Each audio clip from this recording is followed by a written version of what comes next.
Let's move on to Brexit, because it seems like there's lots of talk at the minute about lengths of transitions, about how long we will stay in a customs union with. When I spoke to David Gork earlier about prisons primarily, but he certainly didn't rule out the idea of the UK staying in a customs union beyond 2020. Are you worried that the time frame for the kind of Brexit you want seems to be slipping? Well, I would argue to the government generally that the more you talk about something might be happening, the more it becomes the rule. The answer is, I don't see any reason why there should be a need for us to be staying in a customs union beyond 2020.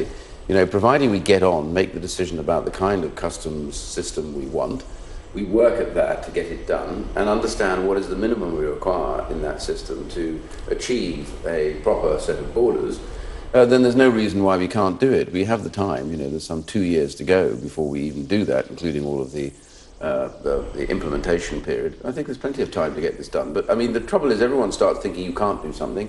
Before we know what's happened, civil service then don't work at it, and we become... So you think that's happening? The civil servants perhaps dragging their feet? I've implemented in government 3 very major IT programmes, and it's where you direct people and the way you look at it. And the key thing to look at is what is the minimum you require to be able to function your borders, and you can go on then developing it after that. And at the moment, what tends to be going on, there's an argument that says, well, perfection looks like this, and you can't achieve perfection in time to leave. And who's pushing that? You don't have to achieve civil servants, politicians, Theresa May? Well, I think when politicians start talking about what an IT system looks like, you should run for cover, because they invariably don't fully understand it. The second element is, what's needed, I think, is for people to sit down quietly and calmly and figure out what is the minimum required to achieve our objective of leaving at the end of 2020, and work directly backwards from that, not the other way around, which is how can we achieve all of this? The answer is, what do we need to achieve?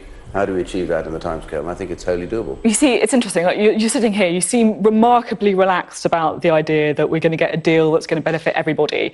And yet, if you look at how the EU have been, you write in this article that they've been acting like playground bullies, Yep. and they have been taking an extraordinarily tough line on things like Galileo, the satellite system, on Yep. things like the European arrest warrant, on things like not discussing trade until we've sorted out the divorce. And I don't understand how you can be so relaxed about it when they are clearly playing hardball, and it feels like the government's caving in on things. Sophie, I'm not relaxed about it. I'm just answering the question that you're asking about what we can do in terms of the borders. That's in our control completely.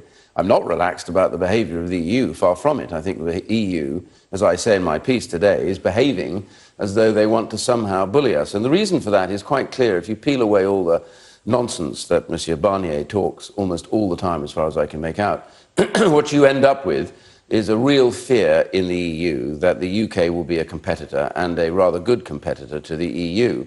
And that means that they are worried. And when they're worried, they hide it. They hide it by a lot of blather, which is going on about what they want, what they demand. The UK has got to recognise we have some quite serious cards to play. And they do not want, absolutely do not want us to walk away with no deal at this point, because no deal would mean we'd be completely free to set whatever arrangements we want around trade and regulations. And as we know, lots of the countries in the EU are very worried about that. So my answer is we need to be pretty tough with them and stop looking like we constantly beg them to give us an answer about what they want. The answer is, put it on the table. This is what we're going to do with the borders. We're not going to discuss it any further.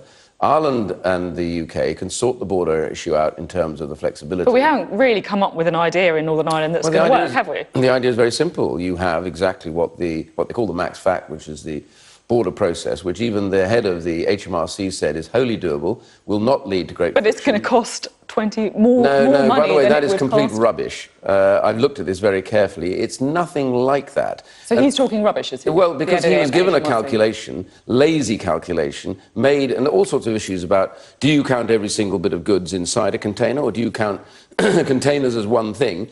The answer is, there's a very good paper being published which says it's complete nonsense. All of that stuff needs to be binned. The reality is we're leaving. We need to get a proper customs system in place. We already have a good customs system for external goods. It works. We need to enhance that for the rest of the UK. It's not inventing something from nothing. It's It's about dealing with what we already have and making it work. Now, I wonder if you could clear something up for me, because I'm slightly confused about this idea that the EU can simultaneously be a kind of playground bully, bureaucratic, interested in punishing the UK, and also we're going to get a great deal at the end of the day. I just want to have a quick look at something you said in the referendum campaign, which is, we're the 5th largest economy in the world. Are you telling me that with a trade deficit with the rest of the EU, we aren't going to be able to arrive at a deal? I don't think so. I think they'll do that straight away. But if they're a playground bully, they're not going to do that straight away, are they? And they haven't done. Well, because we haven't forced the issue.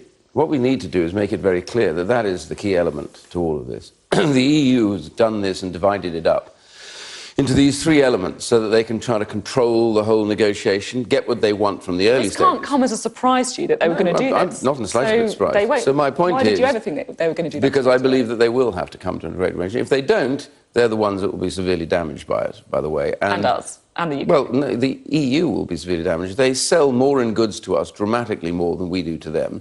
We are an enormous market for their cars, for their machine tools, and France's agriculture pretty much needs us to be able to keep their economy going. So the point I'm simply making is, as the single largest trading partner for the EU, and that is what we are, 5th largest economy in the world, we need to put our foot down a bit more and say, do you know what? We're not even going to get to this. If we don't get to this, it's your fault, your problem. But give us a call when you want to talk about trade. Tough talk. Now, the woman in charge of sorting all this out, of course, is Theresa May. And I'm interested to know your opinion on her current position, because the papers this week have been full of alleged ideas to depose her. You know, The Sun claim it's Michael Gove and Ruth Davidson. We've got Jacob Rees-Mogg, apparently, in the Mail on Sunday. How long do you think she's got left? Well, I think she's doing a pretty good job, because it's not easy, really, trying to keep a government in place which doesn't have... Not quite what I asked, though, is it? Well, I'm going to come to your answer, an overall majority. So the answer I always say is, if you are thinking about it, and some have talked about it, I ask, what do you actually want? Because, A, we haven't got the time for a leadership election, because we've got very busy and important things going on at the moment with regards to Europe and the negotiations and settling all of that. And secondly, even if you wanted it, I don't think there's more than 3 people together in the Conservative Party that actually know what they want. So my answer to this is, Theresa May is doing a good job in very difficult circumstances, and it's far better for colleagues, if there are some colleagues talking to the likes of you and others about this, far better if they just shut up a little bit, got on and said, let's get this job done. And if she wants to stay, it's up to her. Are you hearing people talking to you about removing Theresa May? Strangely, no one talks to me about that, because my opinion is pretty public and clear. I'm not interested in discussing leadership, because I just think genuinely, as a governing party, we owe it to the British people to get on and deliver Brexit.